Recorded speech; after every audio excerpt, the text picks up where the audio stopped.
नमा संस्कृताएं। प्रिय संस्कृत के विद्यार्थियों, आज मैं आपको श्रीमद् भगवद गीता यानी कि आपका जो गीता है उसका संदर्भ अगर आपको लिखना है कि भाई ये द्वितीय अध्याय से लिया गया है, पहले अध्याय से लिया गया है या तृतीय अध्याय से लिया गया है, क्योंकि आपकी जो भगवद गीता है वो अध्यायों में बटी हुई है। ठीक है, और इसमें कितने अध्याय है ये आपको कमेंट करके मुझे बताना है। ठीक है, तो इसका देखिए संदर्भ आपको किस प्रकार से लिखना है। लिखेंगे प्रस्तुत श्लोक, ये जो श्लोक लिया गया है महर्षि वेद व्यास द्वारा रचित श्रीमद् भगवद गीता के द्वितीय अध्याय, उस द्वितीय अध्याय का क्या नाम है तो कोष्टक में डाल देना, सांख्य योग से उद्धृत किया गया है। जो यह श्लोक है, जो मैं श्लोक आपको दिया रहेगा उसकी आपको व्याख्या करना होता है।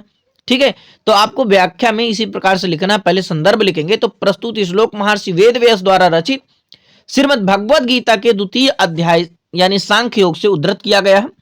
भगवद गीता यानी श्रीमद् भागवत गीता महाभारत के, अब यहां पर आपको काले पेन से भी लिख सकते हैं या इस प्रकार से अंडरलाइन भी कर सकते हैं। तो श्रीमद् भगवद गीता महाभारत के भीष्म पर्व का एक अंश है और यह प्रस्थान त्रयी में परिगणित है। ये जो भगवद गीता, ठीक है, एक महान ग्रंथ है। इसमें आत्मज्ञान, कर्मयोग और भक्ति योग और सांख्य दर्शन की गूढ़ तत्व मीमांसा को अत्यंत सूक्ष्म रूप में, सूक्ष्म मतलब बिल्कुल कम, बहुत गूढ़ तरीके से जो है इसको प्रस्तुत किया गया है। ठीक है, सूक्ष्म बिल्कुल जैसे आप बिल्कुल से देख सकते हैं, कोई भी छोटा से छोटा चीज है ना, सूक्ष्म तरीका। तो श्रीमद् भगवद गीता को भारतीय ग्रंथों में विशेष महत्ता यानी प्राप्त है, यानी इसको जो है महत्व है। ठीक है, ये महत्व है, ये आपका कट जाएगा, महत्ता नहीं है, महत्व प्राप्त है, क्योंकि यह न केवल धर्म अध्यात्म और दर्शन का मर्म स्पष्ट करती है बल्कि जीवन के समस्त व्यवहारिक पक्षों का भी निर्देश देती है। कौन? श्रीमद् भगवद गीता।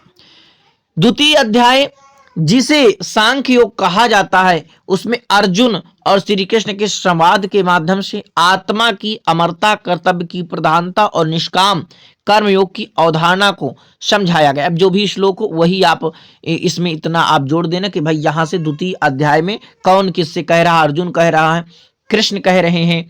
ठीक है, तो ये जो है इतना आपको ये सब जोड़ के लिखते चलना है, बाकी इतना आपको वहां पर लिख देना। ठीक है, निष्काम, जैसे मान लो अर्जुन द्वितीय अध्याय में सांख्य योग जो है यानी कि अर्जुन अगर श्री कृष्ण से कुछ कह रहे हैं तो इसी प्रकार से आपको लिखना है, आत्मा के बारे में है ये। ठीक है, इस अध्याय में अर्जुन अपने मोह एवं शोक से मुक्त होने का उपाय पूछते हैं, यानी द्वितीय अध्याय में ही। तब श्री कृष्ण उन्हें कर्तव्य का ज्ञान कराते हुए निष्काम कर्म और आत्मा के नित्य स्वरूप का उपदेश देते हैं। गीता का यह अध्याय मानव जीवन के समस्त संघर्षों में संतुलन बनाए रखने और निष्काम कर्म करते हुए मोक्ष प्राप्ति करने का मार्ग प्रशस्त करता है। तो इसको देखिए, आपको अपने हाथ से लिख लीजिए ताकि जब आप एक बार लिखेंगे तो वहां पर आपको भूलेगा भी नहीं और बहुत अच्छे से आप लिख पाएंगे। ठीक है, तो आप समझ गए ना। आपको बताना है कि यह श्रीमद् भगवद गीता जो है वेद व्यास द्वारा लिखी गई है और यह गीता के श्रीमद् भगवद गीता के द्वितीय अध्याय यानी सांख्य योग से यह श्लोक लिया गया है। इतना आपको लिख देना है। बाकी ये जो चीज मैं आपको लिख कर दिया हूं कि गीता में अध्याय कितने हैं, ठीक है, अर्जुन किससे उपदेश कर रहे हैं, श्री कृष्ण किससे उपदेश कर रहे हैं, इसमें गीता में क्या बताया गया है, ठीक है, गीता हमें क्या शिक्षा देती है, इसमें कैसा रहस्य बताया गया है, आत्मज्ञान, कर्मयोग, भक्ति योग, सांख्य योग, दर्शन की गूढ़ तत्व में, ये जो मैं लिखा हूं ताकि आपको गीता के बारे में अच्छा पता चल पाए। मैंने बताया ना कि भाई आपको संदर्भ अपने मन से लिखना है, जरूरी नहीं कि यही लिखना है, लेकिन यही आप अगर लिख देंगे तो आप बहुत बेहतर तरीके से आप नंबर पा जाएंगे। या अपने जो भी आपके प्रोफेसर हों उनको आप दिखा दीजिए कि सर हम ऐसा जो है संदर्भ लिखें, क्या गलत है, अगर कुछ कमियां होंगी तो वो आपको बता देंगे। नमा संस्कृताय।